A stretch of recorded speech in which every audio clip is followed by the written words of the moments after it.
हरे बुद्धी जपे तो नर दुर्लभ वाचेसे सुलभ रामकृष्ण रामकृष्ण नामे उन्मनी साधले तयासी लाधले सकळ सिद्धी सिद्धी बुद्धी धर्म हरि पाठी आले सिद्धी बुद्धी धर्म हरि पाठी आले प्रपंच निमाले साधू संगे ज्ञानदेवी नाम रामकृष्ण ठसा येणे दश दिशा आत्माराम हरिमुखे म्हणा हरिमुखे म्हणा पुण्याची गणना कोण करी पांडुरंगा करो प्रथम नमन दुसरे चरणा संतांचिया त्यांच्या कृपादाने कथेचा विस्तारू बाबाजी सद्गुरु दास तुका योग ध्यान समायुक्तम निष्प्रपंचम परिग्रहम प्रसन्नं वदनं शांतं मंगलं सुमनोहरं ज्ञान वैराग्य संपन्न अखंड निज बोध रूपं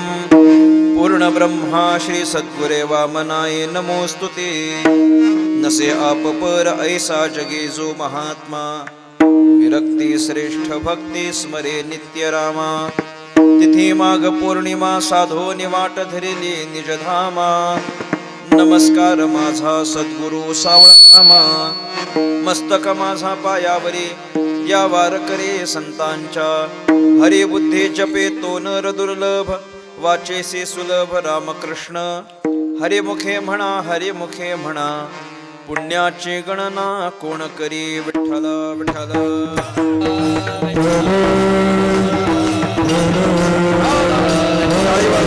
बोला बोला विठ्ठल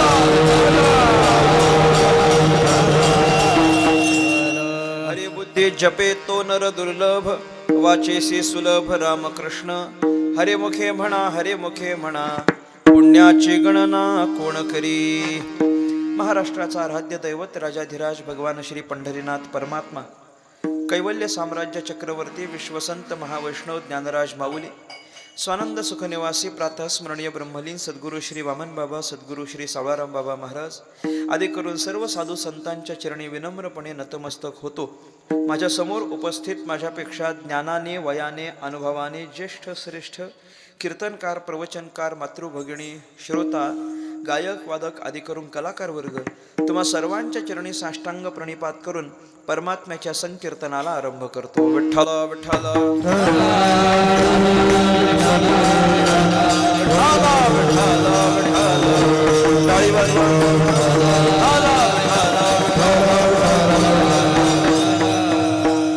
सेवेकरता निवडलेला अभंग संत श्रेष्ठ ज्ञानेश्वर महाराज यांचा आहे. अभंग 4 चरणांचा आहे. हरिपाठ प्रकरणातला आहे. सगळ्यांच्या परिचयाचा आहे.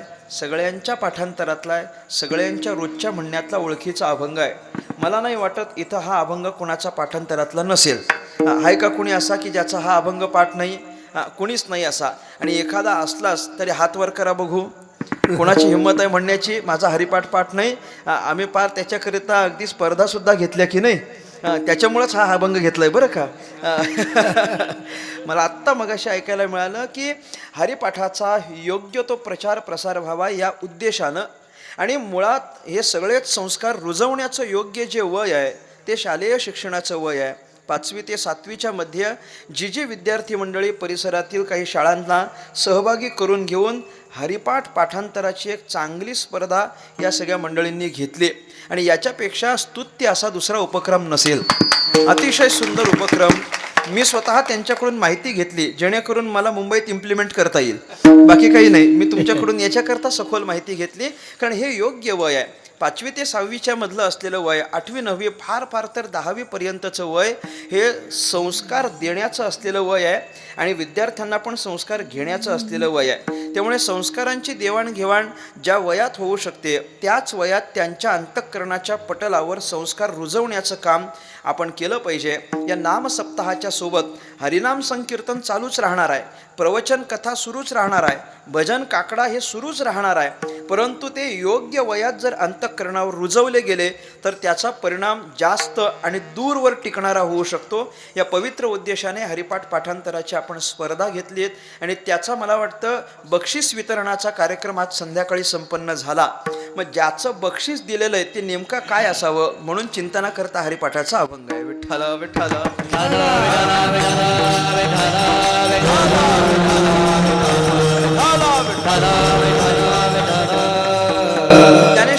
महाराजांच्या हरिपाठातील 16व्या क्रमांकाचा हा अभंग या ठिकाणी सेवेकरिता प्रस्तुत आहे. या अभंगाच्या माध्यमातून संत श्रेष्ठ ज्ञानेश्वर महाराजांनी भगवंताच्या नामसंकीर्तनाचं महिमान गायलेलं आहे.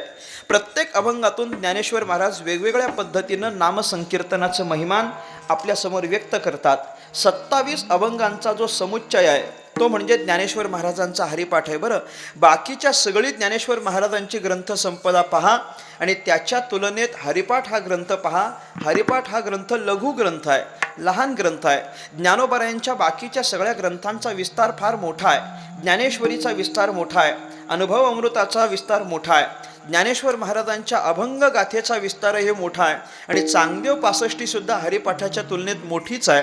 पण हरिपाठ हा केवळ 27 अभंगांचा समुच्चय आहे. पण 27 अभंगांचा समुच्चय जरी असला तरी आकारानं लहान आहे. 27 अभंगांचा समुच्चय संख्या लहान आहे, पण अर्थाच्या दृष्टीनं मात्र अत्यंत व्यापक आणि गहन असा हरिपाठ आहे. हरिपाठ हा सोपा नाही बरं का. माझ्या दृष्टीनं अजिबात हरिपाठ सोपा नाही. म्हणजे बऱ्याच लोकांना वाटत असेल की हरिपाठ हा सामान्य करताय. अजिबात नाही.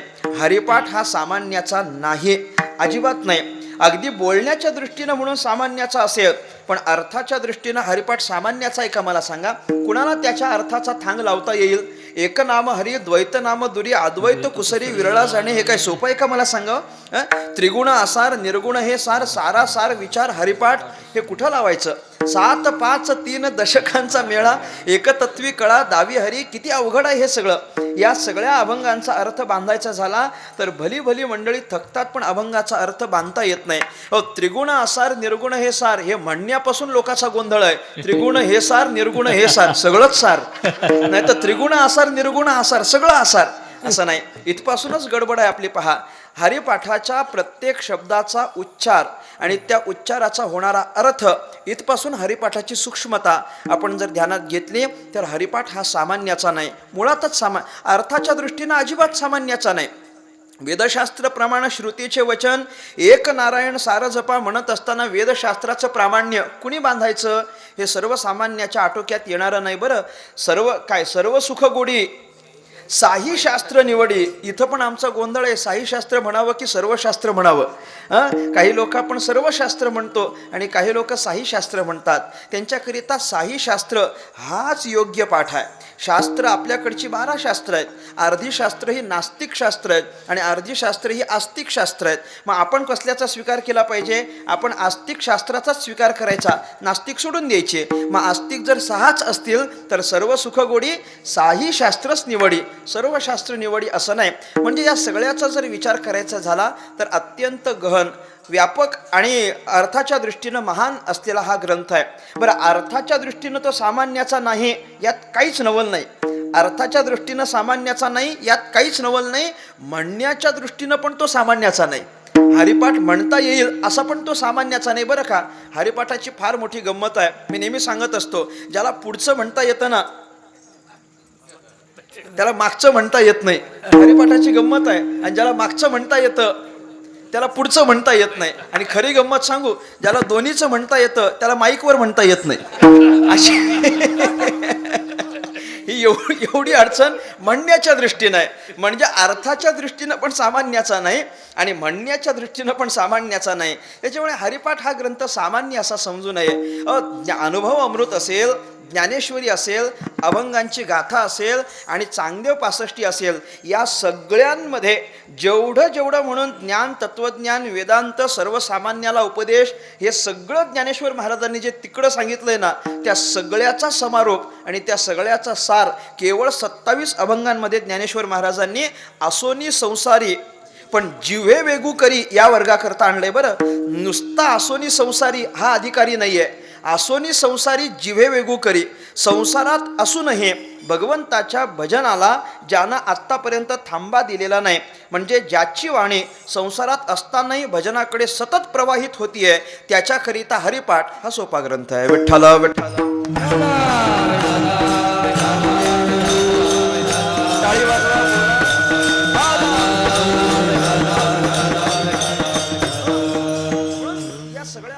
हरिपाठाच्या संबंधानं चिंतन केलं तर समस्त 27 अभंगातून ज्ञानेश्वर महाराजांची तुमच्या आमच्या सगळ्या यच्च यावत मानवी जीवाकडून एकच अपेक्षा आहे.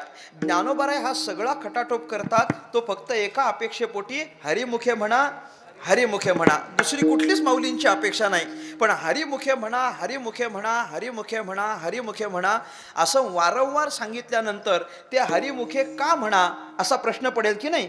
का आपण देवाचं नाव मुखाला घ्यायचं, त्या का या पडलेल्या प्रश्नाचं उत्तर म्हणून विस्तार केलेला 27 अभंगांचा हरिपाठ आहे. प्रत्येक अभंगांमध्ये आपल्याला स्वतंत्र उत्तर सापडेल की आपण भगवंताचं नामचिंतन का करावं, भगवंताचं नामचिंतन केलं की आपल्या हाताला काय लागेल, काय त्याची फलश्रुती आहे, पदरात कोणतं फळ पडणार आहे, या सगळ्याचा विचार म्हणून ज्ञानेश्वर महाराजांनी या 27 अभंगांची रचना केलेली आहे. ज्ञानोबारायांना ठाऊक आहे इथं आल्यानंतर आपल्या चित्तशुद्धीकरिता, अंतःकरणाच्या स्थैर्याकरिता अथवा भगवत प्राप्तीकरिता जी जी म्हणून साधनं उपलब्ध आहेत त्या सगळ्या साधनांच्या तुलनेत परमात्म्याचं नाम हे सर्वसामान्य मनुष्याकरता थोडं सुलभ आहे. बाकीची सगळी माऊलींनी अनेक वेळा हरिपाठामध्ये त्याचा ओहापोह केलाय. ज्ञानदेव म्हणे नाम हे सुलभ, सर्वत्र दुर्लभ विरळा जाणे. इथं पण सुलभ म्हणून सांगितलेलं आहे. ते नाम सोपे रे, रामकृष्ण गोविंद वाचेशी सद्गत जपे आधी ते सोपं म्हटलेलं आहे. तुकोबाराय म्हणत असताना तुका म्हणे सोपे आहे सर्वाहुने. तुकाराम महाराजांनी तर सरळ न्यायच देऊन टाकला. नुसतं पहिल्या चरणात तुकाराम महाराज म्हटले होते सोपं आहे, नामसंकीर्तन साधन पाय सोपे बाबा सोपं आहे. पण शेवटच्या चरणात किती सोपं आहे त्याचं परिमाण सांगितलंय, त्याची लेवल सांगितलेली आहे. काय परिमाण आहे? तुका म्हणे सोपे आहे पण सर्वाहुनी सोपे आहे. म्हणजे सगळ्यांपेक्षा सोपं जर काही असेल तर ते भगवंताचं नाम आहे. त्याच्यापेक्षा दुसरं काही सोपं नाही, काहीच सोपं नाही. बरं याला सोपं तरी का म्हणायचं, याला सोपं का म्हणायचं, याचं उत्तर आपल्याला नामदेव महाराजांनी दिलंय. नामदेव महाराज म्हणतात याला सोपं एवढ्या करता म्हणा कारण इथं बाकी कुठलाच खटाटोप नाही, कुठलाच खटाटोप नाही. भगवंताचं भजन करायचं म्हणजे योग्य आसन टाकलं पाहिजे नंतरच भजन केलं पाहिजे असं आहे का? असं आहे का? अजिबात नाही. भगवंताचं भजन करायचं म्हटल्यानंतर दिवसभर उपास करायचा नंतरच नामस्मरण करायचं असं आहे का? अजिबात नाही. देवाचं भजन करायचं म्हटल्यानंतर 7ला सुरू झालं आणि 9ला थांबलंच पाहिजे असं आहे का? सगळे नाही म्हटलेत बरं, मी माझी सुटका करून घेतली असं आहे का? कुठं त्याच वेळेत झालं पाहिजे असं आहे? अजिबात नाही. भगवंताचं भजन करायचं म्हटल्यानंतर तो त्याच एका अधिकाराचा असला पाहिजे अशी अडचण आहे का? अजिबात नाही. इथं कोणत्याही पद्धतीची अडचण नाही, कोणताच प्रतिबंध, कोणतीच आडकाठी नाही. इथं फक्त एकच गोष्ट करावी लागते, ते भगवंताचं पवित्र नाम आपल्या मुखाला घ्यायचं असतं. बाकी काहीच अडचण नाही, एवढं ते सोपं आहे. नमा म्हणे फार सोपे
नाम घेणे इतुकेची. हे मध्ये मध्ये डिस्टर्ब होईल बरं का, सारखी शिटी वाजली तर आवाज कमी राहिला तरी हरकत नाही. नामा म्हणे फार सोपे हे साधन. हे फार सोपं आहे म्हटलंय नामदेव महाराज. सोपं म्हटले का, इथं काहीच करावं लागत नाही. वाचे नाम घेणे इतुकेची, एवढंच. देवाचं नाव मुखाला आलं पाहिजे एवढंच आहे. बाकी कुठलंच काठिण्य या परमात्म्याच्या नामसंकीर्तनात नाही. कुठलंच काठिण्य नाही, कुठलीच प्रतिबंधता नाही, कोणतीही अडचण नाही. अधिकाराची नाही, वयाची नाही, वर्णाची नाही, जातीची नाही, कुठलीच नाही. मग प्रत्येकाकरिता हे नाम कसं आहे, अत्यंत सोपं आहे. नामदेवरायांचं वचन, तुकोबरायांचं वचन आणि ज्ञानोबरायांचं स्वतःचं वचन, या सगळ्याच्या वचनाला अनुसरून भगवंताचं नाव अत्यंत सोपं आहे असं आपण चिंतन केलं. मग मला सांगा, भगवंताचं नाव जर अत्यंत सोपं आहे तर ते प्रत्येकानं घ्यावं की घेऊ नये? घ्यावं. प्रत्येकानं भगवंताचं भजन केलं पाहिजे, हे खरं आहे. प्रत्येकानं भगवंताचं भजन केलं पाहिजे. पण सगळीच जण देवाचं भजन करतात का हो? करत नाहीत. देवाचं भजन करत नाहीत. देवाचं भजन करणारी सगळीच आहेत का? नाही नाही. फार लोक काही देवाचं भजन करत नाहीत. देवाचं भजन करणारी माणसं फार थोडी आहेत, आहे की नाही? देवाचं भजन करणारी माणसं फार थोडी आहेत. आणि तुम्हाला गंमत सांगू, देवाची भजन करणारी माणसं थोडी आहेत आणि जी थोडी भजन करणारी आहेत ना, ती पण थोडंच भजन करणारी आहेत. गंमत आहे. थोडी भजन करणारी फार नाही करत, ठीक आहे, पण फार अगदी रात्रंदिवस भजन करतो असं आहे का कोणी? नाही नाही. आमच्या भजनाची वेळ आणि वेळेची मर्यादा हे सगळं ठरलेलं आहे. त्याच्यापेक्षा उपरांत वरती गेलेली वेळ आम्हाला चालत नाही. आम्ही प्रपंच करत असताना सायासे करीसी, प्रपंच दिननिशी असं म्हटलेलं आहे. दिननिशी म्हणजे दिवस रात्र, रात्रंदिवस सायासानं आम्ही प्रपंच करतो. पण रात्रंदिवस सायासानं नामजप करणारा कोण आहे मला सांगावं? कोण आहे? भगवंताच्या भजनाला सुरुवात केली आणि कळलंच नाही 2 दिवस कधी निघून गेले. असं झालं का कधी? अजिबात नाही, अजिबात नाही. पण प्रपंच करता करता 2-4 वर्ष कशी निघून गेली असं म्हणणारी लोक आहेत की नाही? आहेत. याचा अर्थ प्रपंच अट्टहासपूर्वक आहे, वेळेची मर्यादा न ठेवताय. पण परमार्थाला मात्र आम्ही वेळेची मर्यादा ठेवतो, नामजपाला वेळेची मर्यादा ठेवतो. याचा अर्थ सगळीच जण भजन करतात असं नाही. फार कमी लोक भगवंताचं भजन करतात आणि त्यात पण पुन्हा भगवंताचं भजन अखंड करणारी माणसं फार थोडी आहेत. सगळीच जण काही देवाचं भजन करत नाहीत. ज्ञानोबरायांची या अभंगातली या सगळ्या माणसांकडे पाहिल्यानंतर हीच खंत आहे. ज्ञानेश्वर महाराज म्हणतात, वाचेशी सुलभ रामकृष्ण. याच्यामध्ये काहीच नाही. भगवंताचं भजन हे नक्कीच सोपं आहे, नक्कीच सुलभ आहे. इतर सगळ्या साधनांच्या तुलनेत भगवंताचं नाम सोपं आहे. हे जरी खरं असलं तरी ज्ञानोबरायांनी आपल्या अंतःकरणातली खंत व्यक्त केलेली आहे की सोपं जरी असलं तरी सगळ्यांची बुद्धी भगवान परमात्म्याच्या भजनाकडे येत नाही. किंबहुना भगवंताच्या भजनाकडे ज्यांची ज्यांची बुद्धी प्रवृत्त झाली आहे अशी बुद्धी अत्यंत दुर्लभ आहे. अभंगाचं पहिलं चरण. हरी बुद्धी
वाचेशी सुलभ रामकृष्ण. वाचेशी सुलभ रामकृष्ण असं असलं तरी ज्ञानोबराय खंत व्यक्त करतात. हरिबुद्धी जपे तो नर दुर्लभ. हरिबुद्धी जपे तो नर दुर्लभ. ज्याची बुद्धी हरी जपे ती माणसं फार दुर्लभ आहेत असं ज्ञानोबरायांनी चिंतन केलं. दुर्लभ आहेत म्हणजे अजिबात नाहीत असं नाही बरं का. दुर्लभ आहेत म्हणजे त्यांची संख्या कमी आहे, अत्यंत कमी आहे. फार एखादी वस्तू अत्यंत कमी प्रमाणात उपलब्ध असली की त्या वस्तूची आपण दुर्लभता असं मानतो. सगळीकडेच उपलब्ध झाली की आपण म्हणतो ती वस्तू कशी आहे, सुलभ आहे. आणि सगळीकडे उपलब्ध आहे पण फार थोडी थोडी उपलब्ध आहे, मग आपण त्याला काय म्हणतो, फार दुर्लभ आहे. म्हणजे भगवंताचं भजन करणारी ज्यांची बुद्धी आहे ती फार दुर्लभ आहे. आता दुर्लभ आहे हे खरं आहे, पण का दुर्लभ आहे? भगवंताचे भजन करणारी बुद्धी अत्यंत दुर्लभ का दुर्लभ आहे याचं चिंतन ज्ञानेश्वर महाराजांनी केलेलं आहे. आपली बुद्धी भगवंताच्या भजनाकडे जात नाही किंवा एखाद्याच्या बुद्धीला भगवंताच्या भजनाचा विसर पडतो. बाकी सगळं त्याच्या लक्षात राहतं पण भजनाचा मात्र विसर पडतो. असं का होतं? आपण भगवंताला विसरणं, भगवंताच्या भजनाला विसरणं, भगवंताच्या उपासनेला विसरणं हे आपल्याकडं का होत असतं याचं चिंतन ज्ञानोबाऱ्यांनी ज्ञानेश्वरीत केलंय. ज्ञानोबाराय म्हणतात काहीच नाही. देवाला विसरण्याची दोनच प्रमुख कारणं आहेत. भगवंताला, भगवंताच्या भजनाला, आपल्या स्वस्वरूपाला, आपल्या आत्मबोधाला विसरण्याची फक्त दोनच प्रमुख कारणं आहेत. त्या कारणांचं उहापोह ज्ञानोबाराय ज्ञानेश्वरीमध्ये करताना म्हणतात. काय कारण आहेत? जे प्राणिया कामी भरू देहाची वरी आदरू म्हणून पडीला विसरू आत्मबोधाचा. पडीला विसरू आत्मबोधाचा कारण काय? दोनच कारण. प्राणिया कामी भरू एक आणि देहाची वरी आदरू दोनच कारण आहेत. प्राण्यांच्या म्हणजे मनुष्य प्राण्याच्या अंतःकरणात निर्माण झालेल्या कामना, अंतःकरणात कामना निर्माण झाल्या की भजन बंद पडतं एक, आणि देहावरचा आदर आपला वाढत गेला की मग भजन बंद पडतं दोन. ही दोनच कारण आहेत. आपल्या अंतःकरणात निर्माण होणारी कामभावना. काम या शब्दाचा अर्थ काय आहे? कामाचा अर्थ सांगत असताना पंचदशीकारांनी इदम्य अस्यात इति इच्छा काम शब्दितः असा अर्थ केलेला आहे. इदम्य अस्यात मला हे पाहिजे, इदम्य अस्यात मला ते पाहिजे, मला अमुक पाहिजे, मला तमुक पाहिजे, असं पाहिजे पाहिजे पाहिजे पाहिजे पाहिजे हे सारखं जे वाटणं आहे की नाही, या प्रत्येक इच्छेच्या आणि इच्छांच्या समुदायाला एकत्रित केलं की त्याला काय म्हणतात? काम. आपल्या अंतःकरणात इच्छा आहे की नाही? आहे. प्रत्येकाच्या अंतःकरणात इच्छा आहेत की नाहीत मला सांगावं? आहेत की नाही? हो नाही बोला जरा, माना तरी हलवा कमीत कमी. आहेत. प्रत्येकाच्या अंतःकरणात इच्छा आहे की नाही? कोण असा माणूस आहे की ज्याच्या अंतःकरणात इच्छा नाही मला सांगा? प्रत्येकाच्या अंतःकरणात इच्छा आहेत. काही ना काहीतरी इच्छा या प्रत्येकाच्या अंतःकरणात असलेल्या आपल्याला पाहायला मिळतील. बरं, अंतःकरणात इच्छा आहेत. प्रपंच करताना इच्छा आहेत का? आहेत. प्रपंचात इच्छा आहे. किंबहुना आमचं जे माणसाचं जीवन पुढं सरकत चाललंय त्याला कारणच काय आहे? अंतःकरणात इच्छा आहे. म्हणून आम्हाला इच्छा असते, बाबा आज मला ₹1,00,000 मिळतात तर उद्या किती मिळावे? 2,00,000 मिळावे. मग 2,00,000 समोर दिसत असतात, त्याच्याकरता माणूस काहीतरी खटाटोप करतो की नाही? म्हणजे इच्छा प्रत्येकाच्या अंतःकरणात आहे. 2,00,000 मिळतात त्याला 5,00,000 मिळावे वाटतात. अशा ज्या उत्तरोत्तर वाढत जाणाऱ्या इच्छा आहेत त्या इच्छांमुळेच तर माणसाचा प्रपंच पुढं सरकत चाललेला आहे. म्हणजे प्रपंचात इच्छा आहे एवढं नक्की. प्रपंचात इच्छा आहे. बरं, परमार्थात इच्छा आहेत की नाही? मग परमार्थात पण इच्छा आहे. जशी प्रपंचात इच्छा आहे तशी परमार्थात पण इच्छा आहे. सगळीकडे इच्छा आहे. कीर्तनाला आला तरी इच्छा आहे की नाही मला सांगा? फक्त माझ्याकडे नका बघू, मी सुटका करून देतो. सगळ्यांचंच तसं आहे. सगळ्यांचं म्हणजे कीर्तनाला येणाऱ्यांचं. तुम्ही फार लांबचा विचार करू नका, इथंच ठेवा मंडपात. प्रत्येक जण जो कीर्तनाला येतो त्या प्रत्येकाची काही ना काहीतरी स्वतंत्र इच्छा असते. कीर्तनात येऊन बसला एखादा मनुष्य संगीत शास्त्रातला जर ज्ञानी असेल किंवा चाहता असेल तर तो याच्याकरता येऊन बसतो की अख्ख्या कीर्तनातून त्याला एखादी चांगली चाल ऐकायला मिळावी. तो तेवढी चालच ऐकायला आलेला असतो. एखादा मृदंग क्षेत्रातला जर दर्दी असेल तर त्याला असं वाटतं आपल्याला एखादी तिहाई मिळावी, एखादा चक्रधार मिळावा, एखादा नवीन बोल ऐकायला मिळावा, पुढं कुठंतरी वापरता येईल, त्याचा रियाज करता येईल, तो ते ऐकायला येतो. म्हणजे जो संगीत क्षेत्रातला आहे त्याला असं वाटतं एखादी चाल मिळाली पाहिजे. जो वादन क्षेत्रातला आहे त्याला वाटतं एखादा बोल मिळाला पाहिजे. चिंतन ऐकायला आलाय त्याला वाटतं एखाद दुसरा चांगला मुद्दा मिळाला पाहिजे. वेदांत ऐकायला आलाय त्याला वाटतं एखादी प्रक्रिया मिळाली पाहिजे. विनोद ऐकायला आलाय त्याला वाटतं एखाद दोन विनोद महाराज करतील तर बरं आहे. गाणी कविता ऐकायला आलाय त्याला वाटतं नवीन कविता तरी मिळावी, कुठंतरी 10व्याच्या प्रवचनात म्हणता येईल.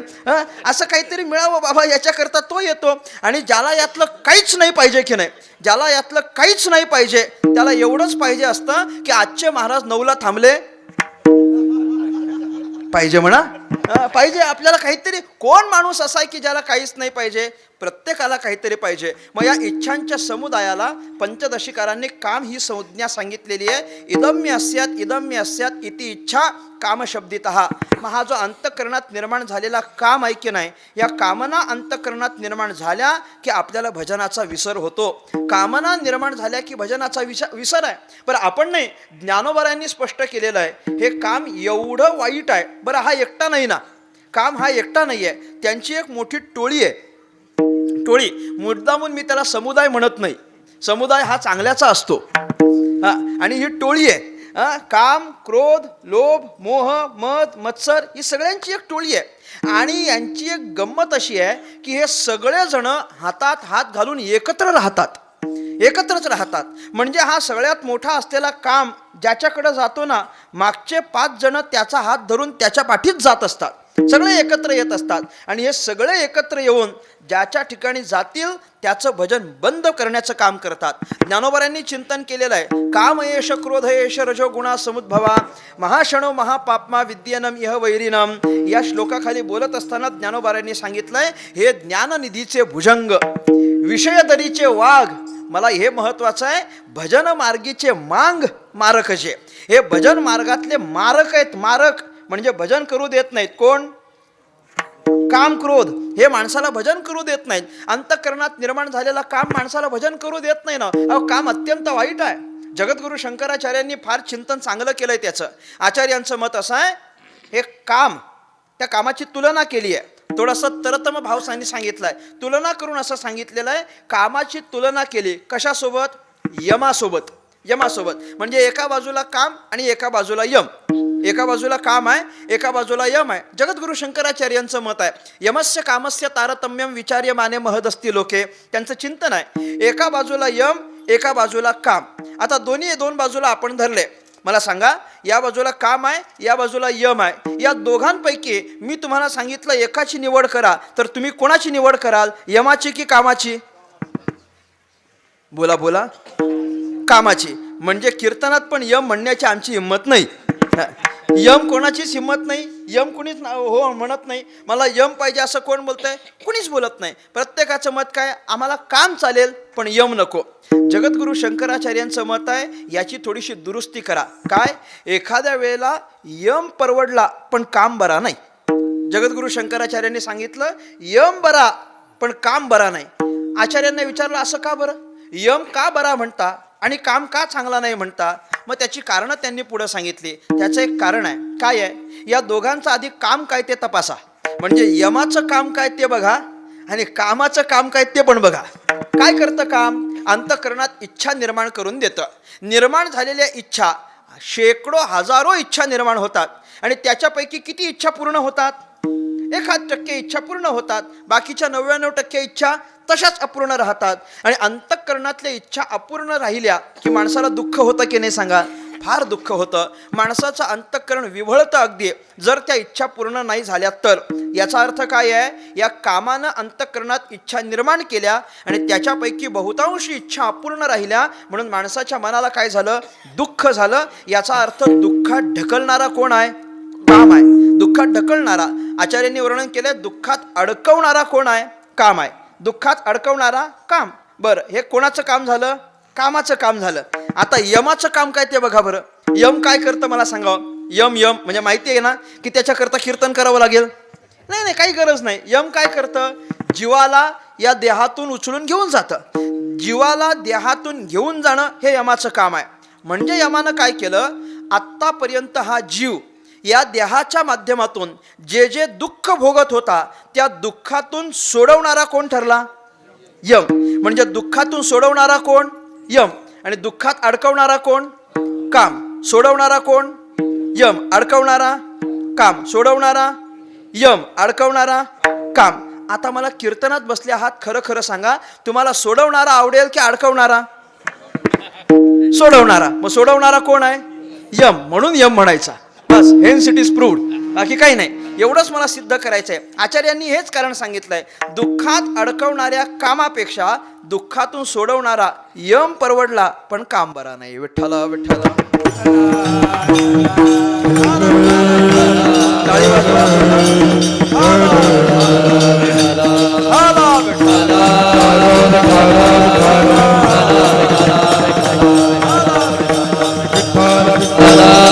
हातून सोडवणारा हा जो यम आहे तो बरा, पण काम बरा नाही, अशी यमाची कामाची तुलना करून काम हा भजनाला प्रतिबंधक आहे, तो चांगला नाही. आचार्यांचं मत पण कामाच्या संबंधानं वाईट, ज्ञानोबरायांचं मत पण कामाच्या संबंधानं वाईट. ज्याच्या ज्याच्या ठिकाणी कामना निर्माण झाल्या त्याचं भजन संपलं. मग ज्याच्या कामना संपल्या त्याचं भजन संपलं. मग भजन सुरू राहावं, अखंड राहावं, अव्याहत राहावं, अविरत राहावं असं जर वाटत असेल तर त्याच्याकरता काय करावं लागेल? अंतःकरणातल्या कामना संपवाव्या लागतील. अंतःकरणातल्या इच्छा संपल्या की त्याचं भजन जास्त. एक समीकरण तुम्हाला सांगतो, जेवढ्या इच्छा कमी तेवढं भजन जास्त, आणि जेवढ्या इच्छा जास्त तेवढं भजन कमी. एवढं एकच सूत्र घरी घेऊन जा, अख्खं कीर्तन नाही गेलं तरी चालेल.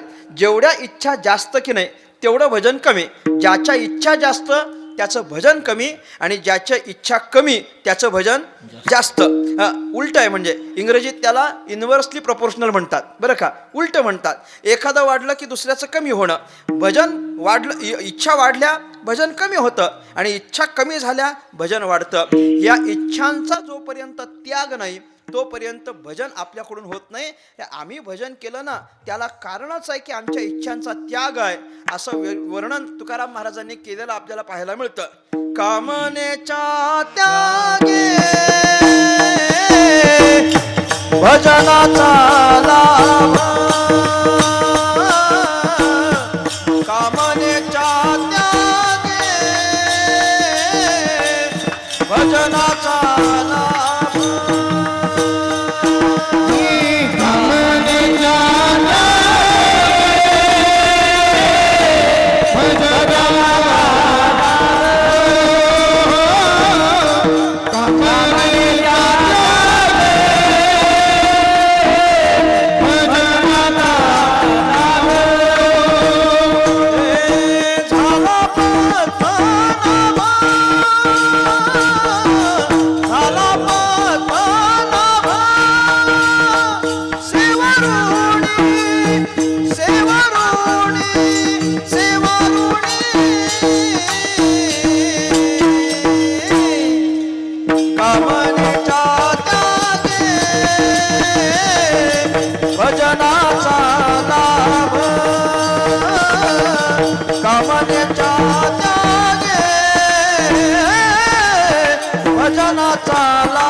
त्यागे भजनाचा लाभ, झाला पद्मनाभ सेवाऋणी. अगदी पद्मनाभ सेवाऋणी होईस्तोवर आमच्याकडून जे भजन झालेलं आहे त्याला कारण काय? कामनेच्या त्यागे भजनाचा लाभ. कामनांचा त्याग म्हणून तर आम्हाला भजनाचा लाभ घडला. हे स्वतःचं वर्णन तुकाराम महाराजांनी सांगितलंय, अनुभव तुकोबारायांनी सांगितलाय. याचा अर्थ ज्याला ज्याला भजन पाहिजे त्याच्या त्याच्या इच्छांचा त्यागच व्हावा लागेल, कारण कामना आपल्याला भजन करू देत नाहीत. त्याच्यामुळे देवाच्या भजनाचा आत्मबोधाचा विसर आहे. हे पहिलं कारण ज्ञानोबारायांनी सांगितलं, जे प्राणिया कामी भरू. दुसरं कारण ज्ञानोबाराय सांगतात, देहाची वरी आदरू. देहावर निर्माण झालेला आदर, देहाच्या संबंधानं असलेलं प्रेम, देहाचं योग्य ते पालन पोषण व्हावं याच्याकरिता जे प्रयत्नशील राहतात त्यांचं देहावरच जास्त ध्यान असल्या कारणानं भजन कमी होतं. भजनाचा आनंद घ्यायचा असेल तर देहावरच्या आसक्तीचा त्यागच करावा लागेल. ज्याला देह पण सांभाळायचा आहे आणि भजन पण करायचं आहे त्यांची सांगड कधी जुळत नाही. म्हणजे देह पण सांभाळायचं म्हणतात, भजन पण करायचं म्हणतात, असं कसं चालेल हो? काहीतरी एकच सांभाळता येत. एक तर देह सांभाळता येईल, नाहीतर भजन सांभाळता येईल. दोन्ही नाही सांभाळता येत. मी गमतीनं म्हणत असतो, अशी माणसं वाखरीच्या रिंगणापर्यंत पोचतात चालत चालत, आणि वाखरीच्या रिंगणाला पोचताना की जो नवीन येणारा असतो ना, नवीन नुसता रिंगणच बघायला, ती लगेच ओळखू येतात. एक दिवसाचा वारकरी, ते मस्त उपरणं वगैरे व्यवस्थित पट्टीचं आणि ते टिळा बिळा लावून ते अगदी व्यवस्थित आलेले असतात. आपण समजून जायचं हे 1-2 दिवसाच्याच चालायला आलेले आहेत. कारण 18 दिवसाचा चालणारा असा कधीच नसतो. तो अगदी साधा असतो, त्याची बारीकशी वळकटी असते आणि तो बारीकसाच येत असतो. तो फार काही असा लवाजमा आणत नाही. हे 1-2 दिवसाचा आलेला तो असं मस्त पट्टीचं अगदी उपरणं वगैरे घेऊन, कडक नेहरू शर्ट, कडक त्याचं धोतर, टोपी वगैरे व्यवस्थित, गंध व्यवस्थित लावून आलेला आणि मनातल्या मनात विचार करतो रिंगणात जायचंय, रिंगणात जायचंय. रिंगण काय ते बघायचं आहे, टाळी कशी असते बघायचं आहे, उडी कशी असते बघायचं आहे, रिंगणात कसा अश्व धावतो ते बघायचं आहे, कसे विणेकरी धावतात ते बघायचं आहे, कशा पताका धावतात, दिंडीकरी कसे धावतात हे आपल्याला सगळं बघायचं आहे. अख्ख्या रिंगणाचा आनंद पण घ्यायचा आहे, पण कपडे माखले नाही पाहिजेत. चालेल का मला सांगावं? रिंगणाचा आनंद पण घ्यायचा आणि कपडे पण जपायचे, असं नाही चालत. आमचे वारकरी फक्त रिंगणात जातानाच पांढरे असतात, येताना बघा बरं, बाहेर पडताना ते पांढरे नसतात, ते अगदी चिखलाची होळी खेळूनच आलेले असतात. आनंद घ्यायचा की नाही? आनंद. ज्याला भजनाचा आनंद हवा, देहावरची आसक्ती सोडावी लागते, त्याशिवाय जमत नाही. आणि देहावरचं प्रेम तसंच शिल्लक राहिलं तर माणसाला भजनाचा विसर पडतो. म्हणजे ही 2 कारणं ज्ञानोबारायांनी सांगितली. प्राणिया कामी भरून देहाची वरी आदरू म्हणून देवाचा विसर पडला. पण माऊलींना विचारलं की देवाचा विसर पडणं आणि या 2 कारणांचा अर्थार्थी काय संबंध आहे, आम्हाला सांगा बरं जरा. संबंध काय आहे? ज्ञानोबारायांनी त्याचा संबंध पुढच्या ओवीत सांगितले आहे. ज्याच्या ज्याच्या अंतःकरणात कामना निर्माण झाल्या आणि ज्याचं ज्याचं आपल्या देहावर प्रेम निर्माण झालं, या 2 गोष्टी ज्याच्या अंतःकरणात निर्माण होतात त्या सगळ्याची बुद्धी भ्रष्ट होते. मला बुद्धीवर यायचं आहे. कारण ज्ञानोबाराय पुढंच लगेच म्हटले, आव्हांटलिया आस्था बुद्धी विषय सुखची परमावधी जीव तैसा उपाधी आवडे लोका. आव्हांटलिया आस्था बुद्धी म्हणजे त्याची बुद्धी भ्रष्ट होते आणि एकदा का बुद्धी भ्रष्ट झाली की मग ती भजनाकडे येत नाही. भ्रष्ट झालेली बुद्धी भगवान परमात्म्याच्या भजनाकडे येत नाही.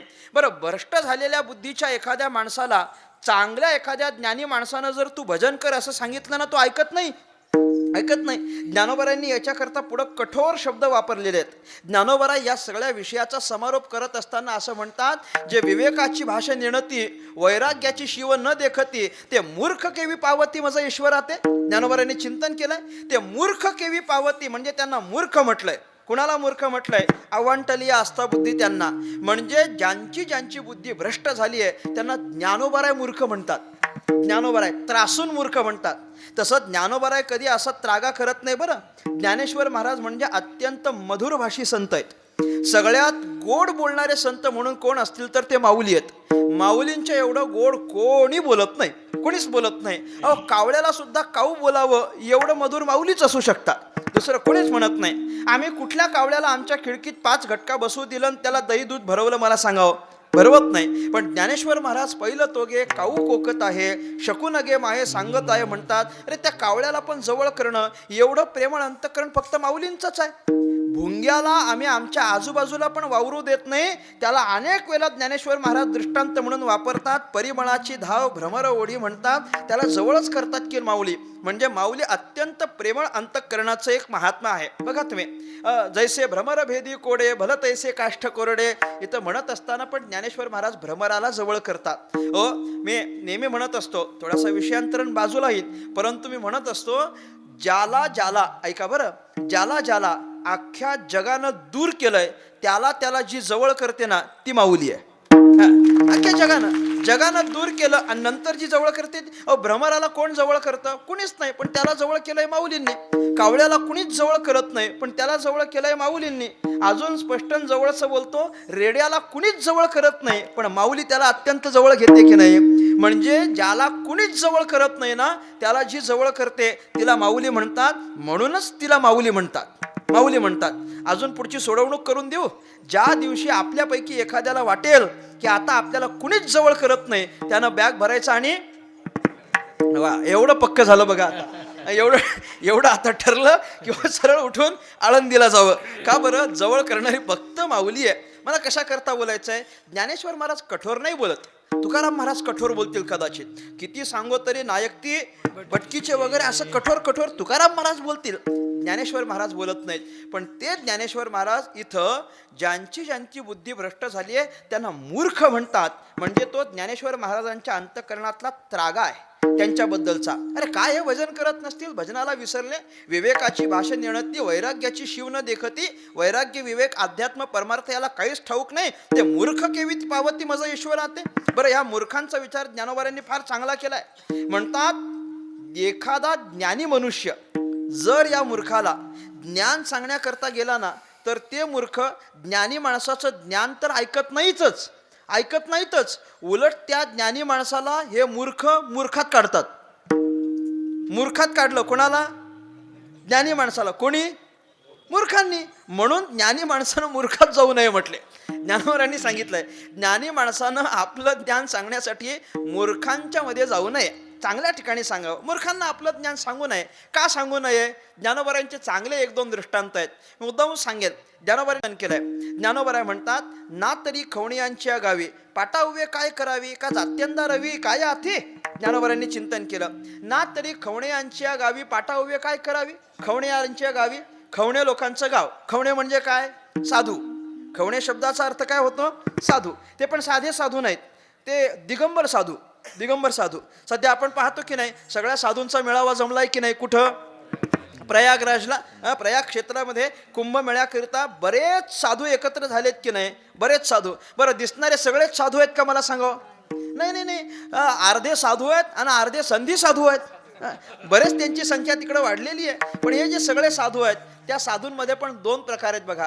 काही साधू असे आहेत की जे वस्त्रांसहित आहेत, आणि काही साधू असे आहेत की ज्यांच्या शरीरावर वस्त्रच नाहीत, त्यांना आपण सगळे नागा साधू म्हणतो, बरोबर? किंवा त्यांना चांगल्या शब्दात दिगंबर साधू असं म्हटलं जातं.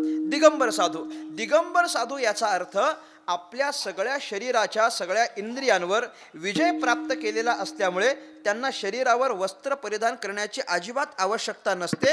अगदी विवस्त्र नग्न अवस्थेमध्ये ते समाजाच्या हिताकरिता विचरण करत असतात.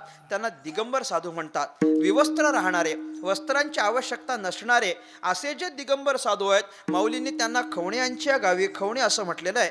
असं दिगंबर साधूंचं एक गाव, खवणीयांच्या गावी. आता ज्ञानोबा पुढे म्हणतात पाटा उभे काय करावी. म्हणजे असं दिगंबर लोकांचं एक गाव होतं, आणि एक कापड विक्रेता लांबच लांब आणि चांगली रेशमी वस्त्र घेऊन आपलं कापड खपवायला गेला. कुठं? दिगंबर साधूच्या गावाला. विकलं जाईल का मला सांगावं? नाही, अजिबात विकलं जाणार नाही. का बरं? त्यांना ते चालतच नाही. तर तिथं संपवायला जावं का? ज्याप्रमाणे दिगंबर साधूंच्या गावाला कापड विक्रेत्याचं कितीही चांगलं कापड असलं तरी ते संपत नाही, त्याप्रमाणे मूर्खांच्या गावाला ज्ञानी माणसांचं ज्ञान काम करत नाही. जाऊच नाही म्हटले. नाहीच गेलं पाहिजे. मला चांगलं बोलतात ज्ञानोबा. आणखी एक दृष्टांत ज्ञानोबा यांनी चांगला दिलाय. ज्ञानोबा म्हटले का बहिरायांची आस्थानी कवण गीता ते मानी. ज्ञानोबा म्हटले एक गाव, अख्खं बहिऱ्या लोकांचं गाव, आणि त्या बहिऱ्या लोकांच्या गावाने सगळ्यांनी एकत्र येऊन ठरवलं या वर्षाच्या दिवाळीला आपण दिवाळी पहाटचा कार्यक्रम ठेवायचा. कोणी ठरवलं? बहिऱ्या लोकांनी. आपण दिवाळी पहाटचा कार्यक्रम ठेवायचा, आणि एका प्रसिद्ध संगीतकाराला संगीत साधना करण्याकरिता, संगीत भजन करण्याकरिता, सुगम संगीत सादर करण्याकरिता त्याने निमंत्रण दिलं. अगदी स्टेज वगैरे तयार केला, साऊंड सिस्टीम लावली, सगळे येऊन बसले. संगीतकार आले आणि त्यांनी चांगलं संगीत सादर करायला सुरुवात केली. आणि समोर ऐकायला कोण? काय उपयोग होईल मला सांगा? ऐकायला बहिरे. हे वाक्यच एवढं कॉन्ट्राडिक्टरी आहे ना, म्हणजे गोंधळात टाकणार आहे. तुम्ही झोपण्याच्या पूर्वी या वाक्याचा विचार करा जरा. ऐकायला बहिरे म्हणजे कन्फ्यूज करून सोडेल तुम्हाला हे वाक्य. ऐकायला बहिरे काय कामाचे हो? बहिरे कीर्तनाला पण नसावेत बरं. काय कीर्तनात पण नको बरं. ते दोन बहिरे एकदा कीर्तनाला जायला निघाले. एकामेकाला ऐकू येत नव्हतं, लांब उभे होते, आवाज एकामेकापर्यंत पोचत नव्हता. एकानं अगदी ओरडून दुसऱ्याला विचारलं, का राम भाऊ कीर्तनाला चाललात काय? त्यानं तिकडून ऐकलं आणि याला सांगितलं, नाही मी कीर्तनाला चाललो. हा इकडून पुन्हा म्हणाला, असं मला वाटलं तुम्ही कीर्तनाला चालले. आता असे किती कीर्तनाला आले तर कीर्तनकाराचं भलं होईल मला सांगावं? नाही, नसावं. बहिरायांची आस्थाने कवण गीता ते माने. बहिऱ्या लोकाच्या गावाला किती पण चांगला संगीतकार गेला तरी त्याचं संगीत काम करत नाही. त्याप्रमाणे मूर्खांच्या गावाला किती चांगला ज्ञानवान मनुष्य गेला त्याचं ज्ञान काम करत नाही. जाऊच नाही म्हटले. मग असे मूर्ख कोण? हे आपण वर्णन केलं ते आव्हांटलीय आस्था बुद्धी म्हणा, किंवा ज्यांच्या अंतःकरणात कामभावना आणि देहाचा वरचा आदर आहे ते. देहाच्या वर आदर असलेले अंतःकरणात कामभावना निर्माण झालेले आणि ज्यांची बुद्धी भ्रष्ट झालेली आहे असे जे सगळे मूर्ख आहेत ते भगवंताचं भजन करत नाही. म्हणजे त्यांची बुद्धी भ्रष्ट झालेली आहे. बुद्धी ज्यांची भ्रष्ट झाली अशी माणसं भगवंताचं भजन करत नाहीत. आणि ज्यांची सद्बुद्धी अजूनही जागी आहे असेच सगळे जर भजन करत असतील तर ज्या ज्या प्रत्येकाची सतसत विवेक बुद्धी अजूनही जागृत आहे अशी माणसंच या जगामध्ये फार थोडी आहेत. म्हणून भगवंताचं भजन करणारी माणसं दुर्लभ आहेत. विठ्ठला विठ्ठला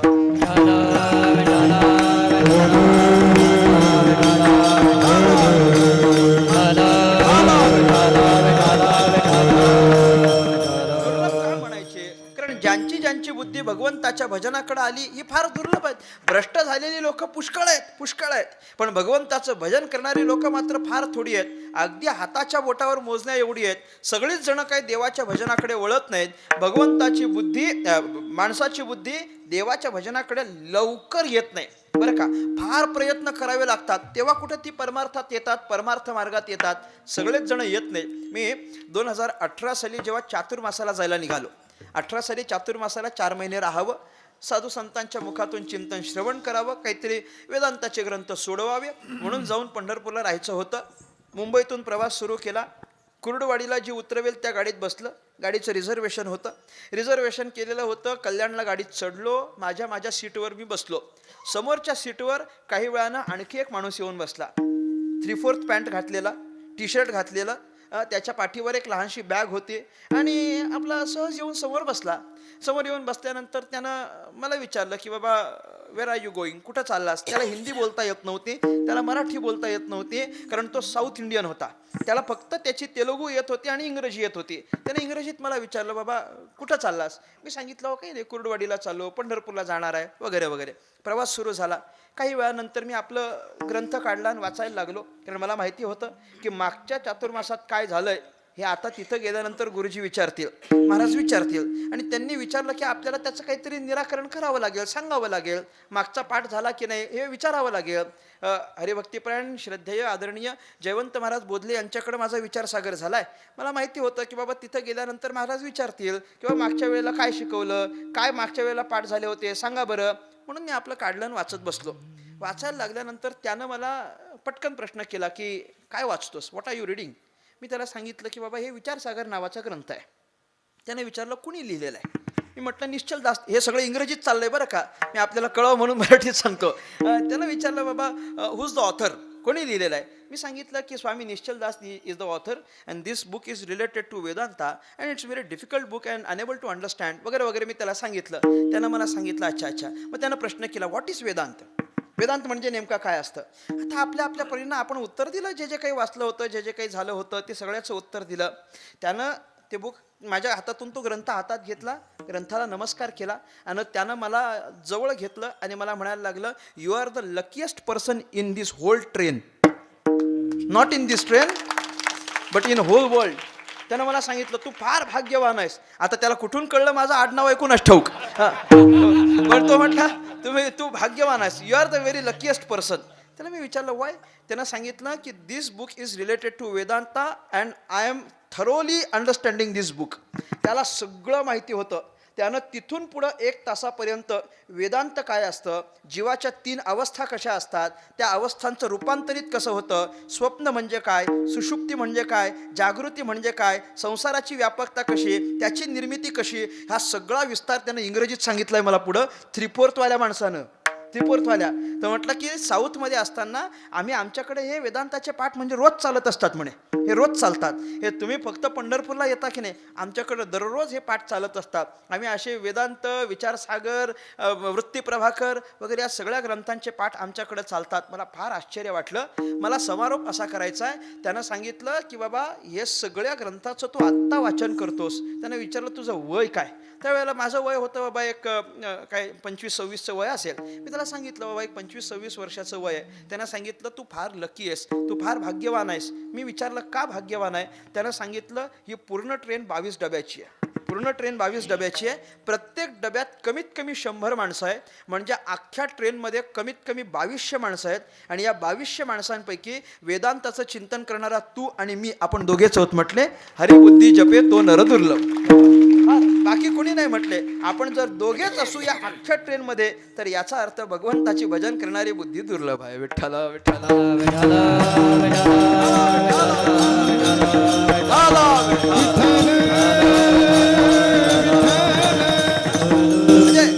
हे फक्त आपल्याला उदाहरण दाखल कळावं म्हणून अगदी त्याचा एक युक्तिवाद म्हणून आपण चिंतन केलं. भगवंताच्या भजनाकडे जाईल अशी बुद्धी दुर्लभ आहे ही ज्ञानोबरायांची खंत आहे. त्याच्या पहिल्या कारणाचं चिंतन आपण केलं ज्ञानेश्वर महाराजांच्या वचनाच्या अनुसार की बाबा तिथं देहाच्या वरचं प्रेम आहे, तिथं कामना अंतःकरणात निर्माण झाली आहे, बुद्धी भ्रष्ट झाली आहे म्हणून ती भजनाकडे जात नाही. म्हणून भजन करणारी बुद्धी दुर्लभ आहे. हे पहिलं कारण. दुसरं एक कारण मी महत्वाचं सांगतो. भगवंताचं भजन करणारी माणसं दुर्लभ आहेत. याचं कारण काय? याचं कारण असं आहे की भगवंताचं भजन करण्याकरता आपल्याकडं काहीतरी सामुग्री उपलब्ध असावी लागते. त्या सामुग्रीशिवाय भगवंताचं भजन आपल्याकडे येत नाही. काहीतरी पात्रता यावी लागते, काहीतरी थोडासा अधिकार यावा लागतो. त्याशिवाय देवाचं भजन मुखाला येत नाही. मग देवाचं भजन मुखाला यावं याच्याकरता काय लागतं असं जर तुकोबारायांना विचाराल तर तुकाराम महाराजांनी सांगितलंय, तिळे तिळे पुण्य साचा पडे, तिळे तिळे पुण्य साचा पडे, तरी हे बहुता जन्मे जोडे, तरी हे बहुता जन्मे जोडे, नाम तुझे वाचेसे आतुडे, नाम तुझे वाचेसे आतुडे, समागम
पडे तरी हे बहुता जन्मी जोडे. तिळतिळ करून पुण्य साठवावं लागतं. अनेक जन्मांचं पुण्य आपल्याला फळ देण्याकरता जेव्हा सिद्ध होतं तेव्हा साठवलेलं पुण्य फळ देत असताना काय फळ देतं? 2 फळं आपल्याला मिळतात. नाम तुझे वाचेशी आतुडे हे एक फळ आणि समागम घडे संतांचा हे दुसरं फळ. संतांचा समागम घडल्यानंतर त्याचा काय परिणाम होतो ते मला वाटतं कालच्या दिवशी चिंतनात आलेलं आहे आणि ते तुमच्या सगळं लक्षात आहे असं समजून मी त्या संबंधानं बोलत नाही. पण मला महत्वाचं काय आहे, नाम तुझे वाचेशी आतुडे. भगवंताचं भजन जे मुखाला येतं की नाही त्याच्याकरिता तिळे तिळे पुण्य साचा पडे ही सामुग्री आपल्याकडे असावी लागते. पुण्य लागतं. पुण्याशिवाय भगवान परमात्म्याचं भजन मुखाला येत नाही. अनंत जन्माचे सुकृत पदरी ते मुखी हरिपैठा होय. एकनाथ महाराज हरिपाठामध्ये चिंतन करतात किंवा बहुत सुकृतांची जोडी म्हणून विठ्ठली आवडी रोजच्या म्हणण्यातला अभंग आहे. भगवंताचं भजन मुखाला यावं याच्याकरता पुण्यच असावं लागतं. त्याशिवाय देवाचं नाव मुखाला येत नाही. आणि देवाचं नाव मुखाला येण्याकरिता जेवढ्या प्रमाणात पुण्य लागतं की नाही, तेवढ्या प्रमाणात ज्यांच्याकडं पुण्य आहे अशी माणसंच या जगात थोडी आहेत. म्हणून भगवंताचं भजन करणारी बुद्धी दुर्लभ आहे. तेवढं पुण्य नाही ना. तेवढं पुण्य कुणाकडे आहे मला सांगावं? साधं पुण्य नाही सांगितलं ना. तिळे तिळे पुण्य साचा पडे. तिळ तिळ पुण्य हे त्याचं परिमाण आहे. किती असावं पुण्य? तिळ तिळ पुण्य हे अनंत जन्माचं साठवलेलं तिळतिळ पुण्य साठवून ठेवावं लागतं. खर्च नाही करायचं. मला मिळालेला या पुण्यातून देवा मला अमुक अमुक द्या असं सांगितलं की पुण्य संपलं. आणि बारीक बारीक गोष्टीतून पुण्य शोधतो की नाही माणूस. मी गमतीनं म्हणत असतो, एखाद्या माणसानं आंधळ्या माणसाला रस्ता ओलांडायला जरी मदत केली ना, तरी माणसाला वाटत असतं मी चांगला वागलो, आता या चांगल्या वागण्याच्या बदल्यात देवानं मला पुण्य द्यावं, अशी माणसाची इच्छा असते. अरे एखाद्या माणसाच्या भिकाऱ्याच्या हातावर 10 रुपये टेकवले तरी वाटतं देवानं मला पुण्य द्यावं. भिकाऱ्याला किंवा भुकेल्या माणसाला अर्धी भाकरी जरी हातावर टेकवली ना खाण्याकरता, तरी पण त्याला वाटत असतं याच्या बदल्यात देवानं मला पुण्य द्यावं. बारीक बारीक गोष्टीतून पुण्य पाहिजे असतं. आणि याच्यामध्ये काही गैरही नाही. माणूस हा पुण्यग्राही आहे, त्याला पुण्याची अपेक्षा असते. मी गमतीनं सांगत असतो, आम्ही कीर्तनकार लोक कीर्तनाला जातो. असं दूरपर्यंत कीर्तनाला गेलो की जिथं कीर्तनाला जाणार असतो ना, तिथं लांब जर जाणार असतो तर ती मंडळी अगदी कीर्तनकाराची डोळे भरून वाट पाहत असतात. कधी एकदाचे येतात. त्यातल्या त्यात ज्यांनी तारीख घेतलेली असते त्यांच्या तर अंतःकरणाची मोठी धाकधूक असते.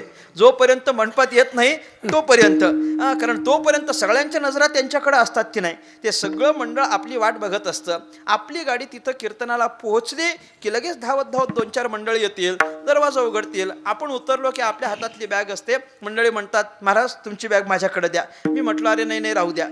गेलेलो, ते म्हटले नाही महाराज द्या तुमची बॅग. मी म्हटलं नको राहू दे. ते म्हटलं नाही हो, द्या हो तुमची बॅग, असं बरं वाटत नाही तुमच्या हातात. मी म्हटलं राहू दे, आपली बॅग आपणच घेतली पाहिजे, दुसऱ्यावर नाही दिलं पाहिजे. तू काय म्हणे माझे तुम्हा संतांवरी ओझे, असं कशाला बाबा, माझं ओझं माझ्याकडेच राहू द्या, मी ठेवतो. तर म्हटलं नाही महाराज द्या बरं बॅग. मी म्हटलं नाही राहू दे. त्यानं म्हटलं हो द्या हो. मी म्हटलं अरे काहीच नाही त्या बॅगेत, मी आत्ताशी आलोय. म्हटलं आत नाही येत काहीच नाही. म्हटलं जाताना पाहिजे देतो, आता काही नाही घेऊन तू करणार काय. म्हटलं आत्ताशी आले, काहीच नाही, माझं फेटान उपर नाही फक्त. तर म्हटलं तरी पण तुम्ही बॅग द्या. मी म्हटलं नको राहू दे. असं बऱ्याच वेळा नको झालं ना. शेवटचं वाक्य महत्वाचं आहे. त्यानं मला सांगितलं महाराज द्या हो बॅग, तेवढंच आम्हाला बस, मला एवढंच पाहिजे होतं, तुमची बॅग द्या, तेवढंच आम्हाला पुण्य. याचा अर्थ 2-4 मिनिट जरी आपण महाराजांची सेवा केली तर त्याच्या बदल्यात मला पुण्य मिळणार आहे.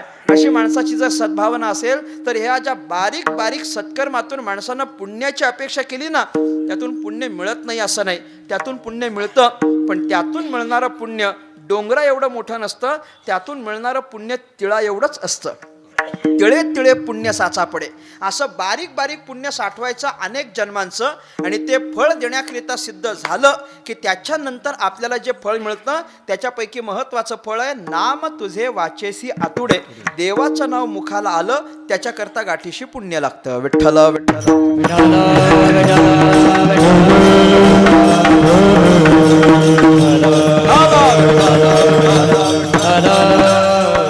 शिवाय भगवान परमात्म्याचं भजन मुखाला येत नाही. आणि तेवढं पुण्य ज्यांच्याकडे असेल अशी माणसंच नाहीत. मी एक दृष्टांत या संबंधानं सांगतो आणि मधलं भजन घेणार आहे. काय झालं ते नारदांचा आणि वाल्या कोळ्याचा दृष्टांत सगळ्यांच्या परिचयाचा सगळ्यांच्या माहितीतला आहे, त्याचा मी विस्तार करत नाही. अगदी सरते शेवटी जाऊन सांगतो. नारदांच्या साधुत्वाची जेव्हा त्याला प्रचिती येते वाल्या कोळ्याला, तेव्हा वाल्या कोळी आपली सगळी दुष्कर्म मागे सोडतो, नतमस्तक होतो नारदांच्या पायावर आणि नारदांना म्हणायला सुरुवात करतो, आत्तापर्यंत मी भरपूर दुष्कर्म केले, त्याच्याबद्दल मी तुमच्याकडे क्षमा प्रार्थी आहे, क्षमा याचना करतो, मला क्षमा करा. पण इथून पुढचं माझं आयुष्य चांगलं गेलं पाहिजे, याकरता मी तुम्हाला विनंती करतो की माझ्या हिताचं, माझ्या कल्याणाचं असं काहीतरी चांगलं तुम्ही मला सांगा. नारदांनी सांगितलं, तुला तुझ्या हिताची अपेक्षा आहे का? म्हटलं हो. कल्याण झालं पाहिजे असं वाटतं का? हो. सत्कर्म करण्याची इच्छा आहे का? हो.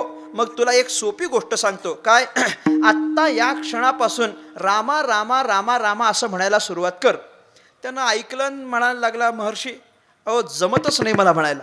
अरे रामा रामा तर म्हण, येतच नाही. मी प्रयत्न केले तरी माझ्या मुखातून ते शब्द येत नाहीत. अरे रामा रामा असं सोपं बोलायचं आहे, जमतच नाही महर्षी. आता जमतच नाही म्हटल्यानंतर करणार तरी काय? मग नारदांनी विचार केला, नारदांच्या लक्षात आलं, नाही आपण ह्याला जे सांगतोय मुळात ते याला जमणारच नाही, कारण ते याच्या सवयीतलंच नाही. रामा रामा म्हणण्याची वाल्या कोळ्याला सवयच नसते. सगळीकडे लावून घ्या. वाल्या कोळ्याला रामा रामाची सवय नसते, त्याला रामकृष्ण हरीची सवय नसते. त्यांचा फोन उचलला तरी वेगळ्या मंत्रानं चालू होतो. कधी महाराजांना फोन केला की गडबड होते. जाऊ द्या, जय विठ्ठल झाल्यावर सांगेन. एकांतात असं कीर्तनात नाही सांगता येत ते. त्याचे मंत्र वेगळे. वाल्या कोळ्याला रामकृष्णारी म्हणता येत नाही. त्यानं सांगितलं मला ते शब्दच बोलता येत नाही, काय करू. नारदांनी ते जाणलं. नारद विचार करतात याला आपण याच्या सवयीतलं सांगू. रामा रामा ही याची सवय नाही, पण मारा मारा तर याची सवय आहे. त्याला त्याच्या सवयीतलं सांगावं म्हणून सांगितलं. तुला मारा मारा जमेल का बोलायला? वाल्या कोळी म्हटलं जमेल का म्हणजे काय? अरे दिनरजनी दुसरं आम्ही काही करतच नाही म्हटले. आम्ही मारा माराच करतो दिवसभर, त्याच्यामुळे मी मारा मारा म्हणेन, काहीच हरकत नाही. मारा मारा म्हणायचं ना, आत्ता म्हणायला सुरुवात करतो. म्हणा कुठपर्यंत म्हणायचं हे, किती वेळा म्हणायचं, किती वेळा याचा जप करायचा? नारदांनी सांगितलं मी आता इथून जाणार आहे. इथून गेल्यानंतर परत येऊन तुझी भेट घेत नाही, तोपर्यंत हे मारा मारा मारा मारा सुरू ठेवायचं. नारदांच्या वचनावर विश्वास ठेवला. त्यानं मारा मारा म्हणायची सुरुवात केली. कालांतरानं मारा माराचं रूपांतर रामारामात झालं आणि वाल्या कोळ्याचं रूपांतर वाल्मिक महर्षीत झालं. हे सगळं आपल्याला माहिती आहे. माझा तात्पर्य कुठं ऐका. मला सांगा, ज्याला मारा म्हणता येतं त्याला रामा म्हणता येईल की येणार नाही? सहज यायला पाहिजे. इकडं मारा आहे, इकडं राम आहे, अवघड काय आहे? इकडं पण राय, इकडं पण राय, तिकडं माय, इकडं पण माय. इकडं रामा होतं, ते शब्द अक्षर फक्त उलटी केली आणि तिकडं काय झालं? मारा झालं. मग त्याला मारा मारा म्हणता आलं आणि रामा रामा म्हणता आलं नाही. याचं कारण काय? याचं कारण काय? पूज्य चैतन्य महाराजांनी याची फार चांगली सोडवणूक केली. ते म्हणतात की बाबा मारा मारा म्हणता येतं आणि रामा रामा म्हणता येत नाही. याचं कारण काय? याचं कारण एकच आहे. मारा मारा म्हणण्याकरता पुण्य लागत नाही आणि रामा रामा म्हणण्याकरता पुण्य लागतं, जे वाल्या कोळ्याकडे नव्हतं. म्हणून त्याला रामा रामा म्हणता आलं नाही. वाल्या कोळ्याकडं तेवढं पुण्य नव्हतं की रामा रामा हे येईल. साधूच्या दर्शनानं थोडंसं पुण्य निर्माण झालं, म्हणून कालांतरानं त्याच्याकडून रामा रामा आलं. पण पहिल्याच घटकेला त्याला रामा रामा म्हणता आलं नाही. याचं कारण पुण्याचा अभाव असा असेल तर पुण्य गाठीशी असल्यानंतरच भगवंताचं भजन येतं. आणि जेवढं पुण्य लागतं तेवढी माणसंच या जगामध्ये थोडी आहेत. म्हणून भगवंताचं भजन करणारी ज्यांची बुद्धी होईल अशी माणसं दुर्लभ आहेत. हरिबुद्धी जपे तो नर दुर्लभ. अन्यथा परमात्म्याच्या भजनाचा विचार केला तर वाचेशी सुलभ रामकृष्ण ते अत्यंत सोपं आहे. मग सोपं असलेलं असं रामकृष्णाचं भजन जर आपण केलं तर त्याचा आपल्यावर काय परिणाम होतो तो उर्वरित 3 चरणात सांगितलेला आहे. पटकन त्याचा अर्थ बघून आपल्याला थांबायचा. सगळ्यांनी टाळी वाजवून भगवंताचं भजन करा. विठोबा रखुमाई जय विठोबा रखुमाई.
अर्थ आपण पाहिला.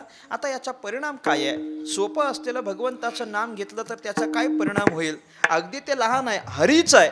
हरी बुद्धी जपे, एवढाच जप केल्यानं परिणाम मिळतो का? नुसतं रामकृष्ण हरी म्हटल्यानं परिणाम मिळतो का? नक्की मिळतो. हरी हा मंत्र उच्चारायचा झाला तरी तो काही सामान्य नाही. हरी हरी हरी मंत्र हा शिवाचा मंत्र आहे, तो सोपा नाही. त्याच्यामुळे काही सामान्य नाही. त्याच्यानं भरपूर फलश्रुती आहे. काय काय फळ मिळणार आहे? ज्ञानोबारांनी चिंतन केलंय. त्याचं फळ काय असतं? वाचेशी सुलभ रामकृष्ण, पण त्याचा उच्चार केल्यानं रामकृष्ण नामी उन्मनी साधिली, तयासी लाधली सकळ सिद्धी. सिद्धी बुद्धी धर्म हरिपाठी आले, प्रपंच निमाले साधू संगे, आणि ज्ञानदेवी नाम रामकृष्ण ठसा, येणे दशदिशा आत्माराम. ही तिन्ही पण त्याची फळच आहेत बरं का, तिन्ही पण फळं आहेत. मला फक्त रामकृष्ण नामी उन्मनी साधिली एवढाच अर्थ सांगून थांबायचा आहे. एक तुमची 10 मिनटं मला घ्यावी लागतील. तुम्ही परवानगी देत असाल तर घेतो, नाहीतर थांबतो. घेऊ का? घेतो. तुम्ही नाही म्हटलं असतात तरी घेतली असती. आज शेवटी माझ्याच हातात आहे की नाही कधी संपवायचं. मला कल्पना आहे रोजचं कार्यक्रम 9ला थांबत असेल, पण अगदी पटावं म्हणून मी सांगतो. रामकृष्ण नामी उन्मनी साधिली. बाकीचे 2 चरण मी काही सोडवणार नाही, फक्त धावता अर्थ सांगून जाणार आहे. उन्मनी साधिली. उन्मनी म्हणजे काय आहे? उन्मनी ही अवस्था आहे, उन्मनी ही स्थिती आहे. माणसाच्या जशा 3 अवस्था सांगितल्या जातात, जागृती, स्वप्न आणि सुषुप्ती. सुषुप्तीच्या नंतरची जी अवस्था आहे तिला उन्मनी असं म्हटलं जातं. माणसाची 3 शरीर आहेत की नाही, शरीरांचं वर्गीकरण कसं केलेलं आहे? स्थूल शरीर, सूक्ष्म शरीर, कारण शरीर आणि शेवटचं महाकारण शरीर. जागृती, स्वप्न आणि सुषुप्ती या 3 देहाच्या 3 अवस्था आहेत. स्थूल, सूक्ष्म आणि कारण या 3 देहाच्या जागृती, स्वप्न, सुषुप्ती या 3 अवस्था. आणि चौथं जे देह सांगितलं महाकारण, त्याची ही 4थी अवस्था आहे उन्मनी. या महाकारण देहापर्यंत पोचायचं, उन्मनी स्थितीपर्यंत पोचायचं हे सोपं नाही. उन्मनी स्थितीपर्यंत जायचं असेल तर काय करावं लागेल? ज्ञान मिळवावं लागेल. ज्ञानाच्या 7 अवस्था आपल्याला ज्ञानशास्त्रानं सांगितलेल्या आहेत. शुभेच्छा, विचारणा, तनुमानसा, सत्वापत्ती, आसनशक्ती, पदार्थाभाविनी, तुर्यगा या 7 अवस्था आहेत. प्रत्येक पायरी चढून पुढे गेलो की शेवटची अवस्था तुर्यग आहे, आणि ती मिळाली की उन्मनी स्थिती प्राप्त होते. मला बोलायचं काय आहे? ज्ञानाच्या पायऱ्या चढून गेल्यानंतर उन्मनी आहे, ज्ञान झाल्यानंतर उन्मनी आहे. मग ज्ञानाच्या 7 पायऱ्या चढायच्या, या 3ही देहांना छेद देऊन महाकारण देहापर्यंत पोचायचं. म्हणजे या सगळ्या ज्ञानाची प्राप्ती झाल्यानंतर उन्मनीची प्राप्ती होणार आहे. आणि ज्ञानोबारे सरळ बोलून गेले, रामकृष्ण नामी उन्मनी साधिली. फक्त काही नाही, रामकृष्ण हरीचं भजन करा, त्याच्यानं उन्मनी मिळणार आहे. मग शास्त्राचं म्हणणं आहे ज्ञानानं उन्मनी, आणि ज्ञानेश्वर महाराजांचं मत आहे नामाने उन्मनी. आता मला याची सांगड घालायची आहे. नेमका ज्ञानानं उन्मनी हे खरं मानायचं की नामाने उन्मनी हे खरं मानायचं? खरं काय? बरं ज्ञानानं नाही म्हणता येतं का? मग असंही म्हणता येत नाही, कारण शास्त्राचं वचन मोडणार कसं?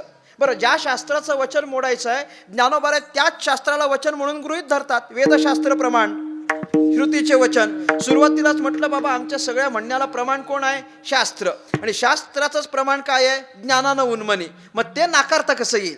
ज्ञानाने उन्मनी हे शास्त्र वचन, आणि नामाने उन्मनी हे ज्ञानोबा यांचं वचन. खरं काय मानायचं? खरं काय मानायचं? मी यातली संगत घालून देतो. नामानेच उन्मनी आहे हे खरं आहे, पण ज्ञानानं नाही. मग हे कसं काय खोटं ठरवायचं? याला खोटं नाही ठरवता येत. मग सांगड काय घालायची? ऐका, वास्तविक ज्ञानानेच उन्मनी आहे हे सिद्धच आहे, हे शास्त्रानं सांगितलंय, हे अजिबात खोटं नाही. आणि ज्ञानोबा पण वचन तेच आहे की ज्ञानानेच उन्मनी मिळणार आहे. ज्ञानेविन मोक्ष नाही हा सिद्धांत जर असेल तर ज्ञानानेच मोक्ष आहे, ज्ञानानेच उन्मनी आहे. मग ज्ञानोबा नामानं कसं म्हणतात हो? आता संगती लावून देतो. ज्याला ज्ञान कमावणं शक्य नाही त्यानं काय करायचं? नाम करायचं, भजन घ्यायचं. ज्याला ज्ञानापर्यंत पोचणं शक्य नाही त्याने भजन करायचं की त्याला उन्मनी आहे. पण प्रश्न तसाच राहिला ना अजून, नामानं कशी? नामानं कशी? त्याच्या मागचं मेकॅनिझम काय आहे? सोपं आहे. भगवान परमात्म्याचं आपण भजन करायचं. ऐका, काय होतं त्याच्यानं? आपण देवाचं भजन करायचं.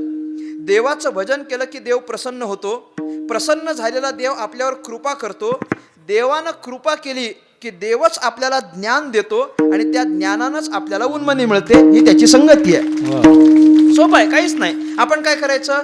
भजन करायचं. भजनाने देव प्रसन्न होतो. प्रसन्न झाला की आपल्यावर कृपा करतो. कृपा केली की आपल्याला ज्ञान देतो, आणि ज्ञानाने आपल्याला उन्मनी मिळते. आपण काय करायचं आहे? भजन करायचं. भजन केला की देव प्रसन्न होतो. प्रसन्न झाला की आपल्यावर कृपा करतो. कृपा केली की आपल्याला ज्ञान देतो, आणि ज्ञानाने उन्मनी मिळते. आपण काय करायचं आहे?